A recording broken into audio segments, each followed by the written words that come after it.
சமந்தா கூடிய சீக்கிரம் மேரேஜ் பண்ணிக்க போறாங்க அப்படிங்கிற நியூஸ் தான் இப்போ டாலிவுட் ஃபுல்லாவே பயங்கர வைரலா ஷேர் ஆகி வந்துட்டு இருக்கு. சமந்தாவும் இந்த நியூஸை ப்ரூவ் பண்ற மாதிரி ராஜ் நடிமூர் கூட பல இடங்களுக்கு ஒன்னா சேர்ந்து போயிட்டு வந்துட்டு இருக்காங்க. சமந்தாவோட விவாகரத்துக்கு அப்புறமா நாக சைத்தன்யா சோபிதா துலிபாலாவை ரெண்டாவதா மேரேஜ் பண்ணிக்கிட்டாரு.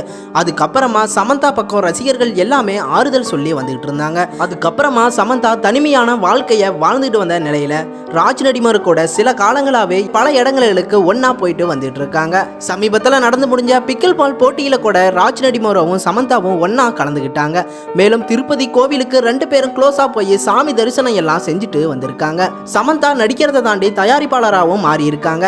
அவங்களோட தயாரிப்புல இப்ப சுபம் அப்படிங்கிற படத்தை தயாரிச்சிருக்காங்க.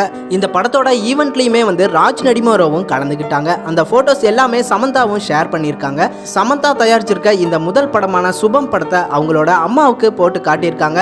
அங்க அவங்க வீட்லயுமே ராஜ் நடிமூரவும் இருந்திருக்காங்க. எல்லாரும் சேர்ந்து தான் படத்தை பார்த்துருக்காங்க. சந்தோஷமா படத்தை பார்த்தா அவங்க அம்மா ரொம்பவே வியப்பாகி ரொம்ப சூப்பரா எடுத்திருக்கீங்க அப்படின்னு, ரொம்பவே சூப்பரான தயாரிப்பு அப்படின்னு பாராட்டுகளை தெரிவிச்சிருக்காங்க. இதன் மூலமா அம்மாவுக்கு எங்களோட ரிலேஷன்ஷிப் பத்தி சொல்லிட்டோம் அப்படிங்கிற மாதிரி தெரியப்படுத்திருக்காங்க.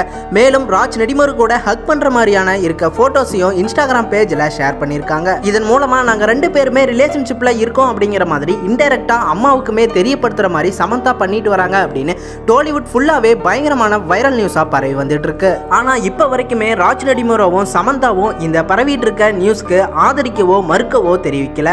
என்ன நடக்க போகுது அப்படிங்கிறத பொறுத்திருந்து பார்க்கலாம். அடுத்த அப்டேட் தெரிஞ்சுக்க சேனலை சப்ஸ்கிரைப் பண்ணிட்டு பெல் ஐக்கனை கிளிக் பண்ணிக்கோங்க.